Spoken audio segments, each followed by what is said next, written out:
सैयद हाकिम अली शाह पटवारो।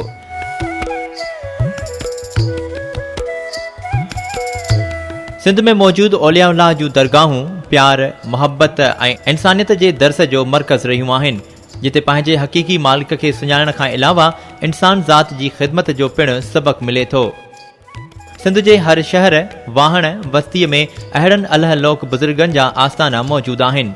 अहिड़नि ई दरगाहुनि में सैयद हाकिम अली शाह पटवारे जी दरगाह पिणु आहे, जेका लाड़काने ऐं शहदादकोट रोड ते कंबर ऐं शहदादकोट जे विच ते आहे। सरकार हाकिम शाह जो अवाइली तोणे हाणूको रोज़ो फ़क़ीर उस्ताद ग़ुलाम अली सियाल जो तख़लीक़ थियल आहे, जेको इमारत ठाहिण जो वॾो माहिर हो। हिन मज़ार जो नक्शो पिणु संदसि तख़लीक़ आहे। मज़ार जो कमु लॻभॻि 1979-80 में शुरू थियो, जेको पंहिंजी मदद पाण कयो वियो हो ऐं अञा ताईं जारी आहे। सैयद हाकिम अली शाह बुखारी कलंदरी जलाली जे लक़ब सां मशहूरु आहे, जॾहिं त इलाइक़े जे निस्बत सां ख़ैस पट वारो सॾियो वञे थो। चवनि था त ही इलाइक़ो घाटे ॿेले वारो हो, जिते खूनख्वार जानवर हुआ।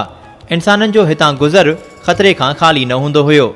उते अची हिक किरड़ जे वण हेठां आस्थानो जोड़ियाई, अलम निशान करे मिठे पाणीअ जो मट रखी सबील लॻायाई, भठी जोड़े नगर न्याज़ जो सिलसिलो जारी कयाई। मुसाफ़िर हिते अची बिना कंहिं मज़हबी फ़र्क़, रंग नस्ल, नंढ वॾाई जे मुसाफ़िरी जा थक भञंदा हुआ ऐं ताज़ा तवाना थी अॻिते सफ़र कंदा हुआ। जॾहिं त खूनख्वार जानवर हिन मलंग सैद जे ताबे थी विया, माण्हुनि खे तंग करणु छॾे ॾिनऊं। अहिड़ो मंज़र ॾिसी हिक ॿिए जा जानी दुश्मन कबीला बिरादरियूं बि तौबह ताइब थिया, संदसि मोहबत वारे पैगाम ते अमल करण लॻा। सैयद हाकिम शाह सरकार असुल मुल्तान जा हुआ। 10 सालनि जी उमिरि में सिंध आया ऐं सैयद नूर मौला शाह जो जानवरनि जो धण चाढ़ण लॻा। जानवरनि खे लीको कढी पाण वञी वण हेठां पंहिंजे राज़ न्याज़ में मशगूल थी वेंदा हुआ। जानवर उन लीके में ई पया चरंदा हुआ, भरपूर नमूने ड्रापजी वेही रहंदा हुआ। उहो मंज़र ॾिसण खां पोइ माण्हुनि जी अक़ीदत में इज़ाफ़ो थींदो रहियो, जॾहिं त सैयद नूर मौला शाह जे माल में पिणु बरकत पवण लॻी। 1915 ईस्वी ताईं उते हुआ। तंहिं बाद लाहौत ला मकान खां थींदा करबला रवाना थिया, जिते 14 साल रहिया। उन बाद पाण सिंध ॾांहुं वापसि थिया। वापसी दौरान कुझु टाइम बलोचिस्तान में रहिया। 1939 ईस्वीअ में वॾो मुक़ाम आया, जिते वारीअ जा दड़ा, कंडा, ड्रिब, लयूं, ॿेलो हुयो, जंहिंखे आबाद कयाऊं। 1943 ईस्वीअ में हिन फ़ानी जहान मां विसाल करे विया। हाकिम सरकार जी हिदायत ते सैयद करम हुसैन शाह शमसी गादी नशीन जा फ़र्ज़ निभाया। 1955 ईस्वीअ में संदसि वफ़ात थी त वॾो पुटु सैयद अली अकबर शाह शमसी ॿियो गादी नशीन थियो, जेकी 2001 में लाॾाणो करे विया त सैयद मोहम्मद तकी शाह उर्फ़ दरबान अली शाह टियों गादी नशीन थिया। 2010 में पाण विसाल करे विया। तंहिं बाद संदसि पगदार पुटु सैयद शाहिद रज़ा शमसी उर्फ़ अली हैदर शाह गादी नशीन जा फ़र्ज़ निभाए रहिया आहिनि। हाकिम अली शाह पटवारे जी दरगाह ते शहीद ज़ुल्फ़कार अली भुट्टो बि हाज़िरी भरींदे फ़क़ीरनि सां रिहाणियूं कयूं आहिनि। हिक भेरे भुट्टो साहिबु शहदादकोट खां लाड़काने वञी रहियो हो, संदसि गाॾी मुमताज़ अली भुट्टो हलाए रहियो हो। भुट्टो साहिब खे सख़्तु बुखार पिणु हुयो। मुमताज़ अली भुट्टे जी कोशिश हुई त जल्द खां जल्द अलमुर्तज़ा हाउस लाड़काने पहुचिजे। भुट्टे साहिब जे उतां गुज़रण जी ख़बर कंहिं तरीक़े सां दरगाह हाकिम शाह पटवारे जे फ़क़ीरनि खे पई त दरगाह जा फ़क़ीर फ़ुक़रा ऐं मवाली अची भरिसां वहंदड़ वाह जी पुल ते अॻु वठी बीही रहिया। ज़ुल्फ़कार अली भुट्टे जी गाॾी जीअं ई पुल ते पहुती त दरगाह जा फ़क़ीर गाॾीअ खे वकोड़े विया ऐं भुट्टे साहिब खे चयाऊं, दरगाह ते असांजे मेखाने ते हलो। मुमताज़ अली भुट्टे फ़क़ीरनि खे ॿुधायो त भुट्टे साहिब खे सख़्तु बुखार आहे, असांखे लाड़काने वञणु ॾियो। पर भुट्टे साहिब सख़्तु बुखार हुजण जे बावजूदि मुमताज़ अली भुट्टे खे चयो, पहिरीं फ़क़ीरनि ॾे हलिबो।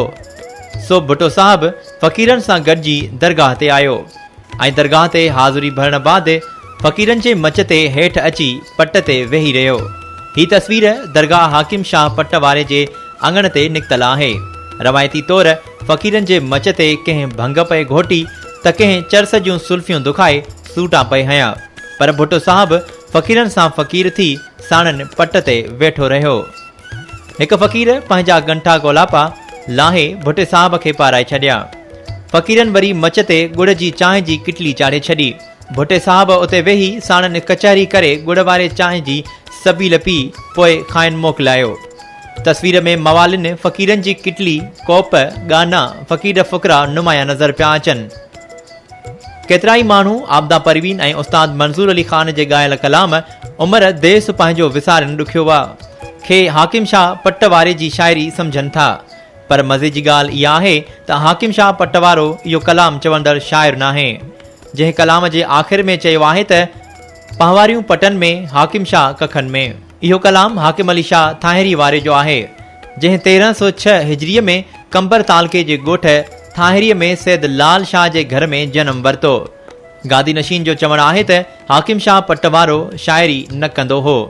हिन दरगाह जो सालियानो उर्स 9, 10, 11 सफ़रुल मुज़फ़र ते मल्हायो वेंदो आहे। मेले जूं 3 धमालूं थियनि थियूं, जंहिंमें सिंध, पंजाब, बलोचिस्तान खां वॾे तइदाद में मुरीद, ख़ादिम, आम शहरी शिरकत कनि था। मेले वारे ॾींहं में वीराननि खुलियल मैदाननि में बाज़ारियूं ठही वञनि थियूं।